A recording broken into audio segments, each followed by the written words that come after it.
Great barbecue starts with great meat, and we've caught Chef at the perfect time. This is our signature dish, our Galbi. It's short ribs that we're about to marinate in our soy garlic marinade. Here, Chef Choi is actually butchering our short ribs, and this is actually a very technical skill. It's not something that just anyone can do. I actually personally tried it myself, and it was horrible. It was a mess. You need a sharp knife and a lot of years of practice. Lots of years of experience for sure. So it looks like here you're kind of almost unfolding the meat. Yes, it's being cut in a way where the full bone is exposed. And so this is one of our best cuts of meat. You can see the marbling, that bright red color, the vibrant white that's flowing through it. It has like a perfect fat to meat ratio where it just melts in your mouth. Oh yeah, I can see a lot of that nice marbling on the meat right there.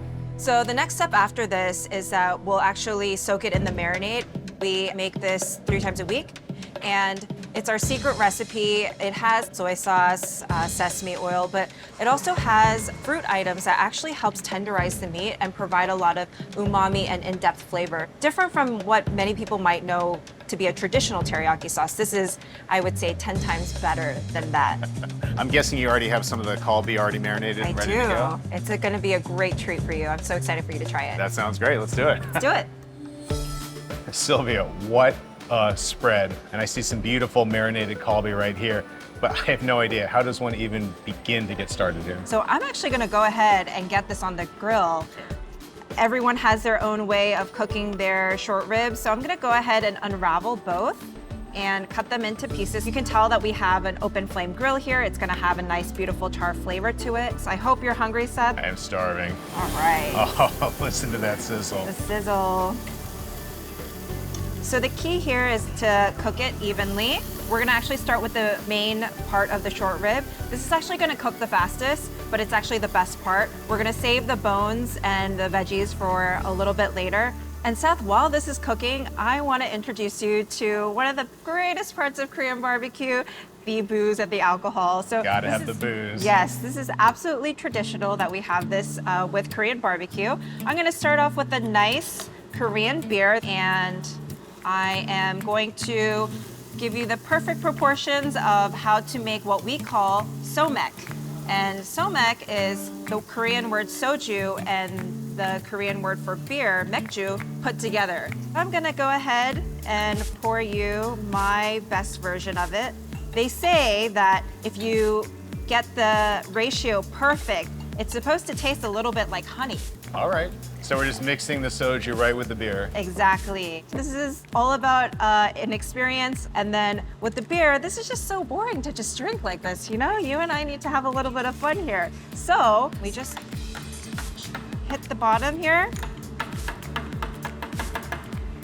And once it foams up, that's when you and I are supposed to drink. Hey, there we go. Cheers to that. Cheers.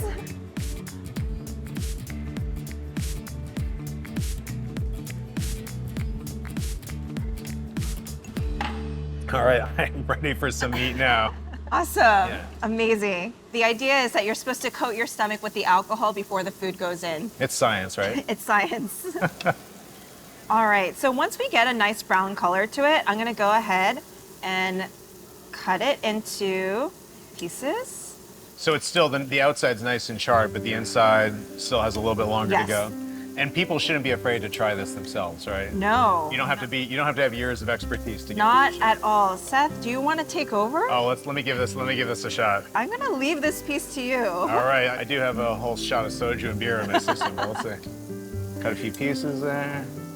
You're all right, a pro. nice. Are you looking for a job? Because we're hiring. So now do we stir a little bit more? Or? So we just want to saute it over the grill so that it has a little bit of like that finish char caramelization on the outside. All right, I feel like my work here is done. I'm ready now to try some of this. You want to try some of this? Let's give it a shot.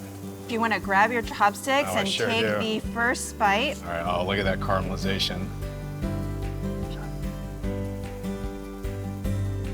You get that like tenderness of the meat, like the marinade that's just soaked in. Holy cow, that is amazing. The sweetness too of the marinade and getting those nice little caramelized bits on the outside, Yes. but still having all that fat and marbling on the inside.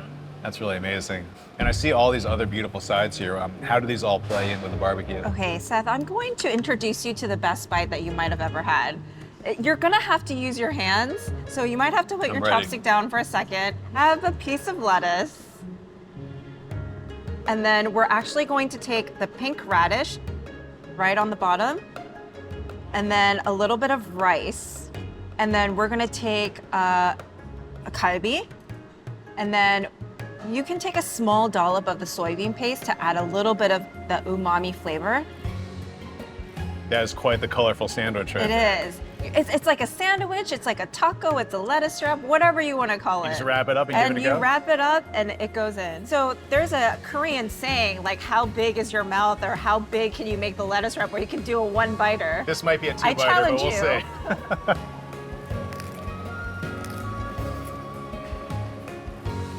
You get the freshness of the lettuce, the pickled daikon, the sweetness of the meat, a little bit of the rice. It's a mouthful for sure. There's a lot of Korean jokes about how wide your mouth spreads for you to stuff everything in your mouth.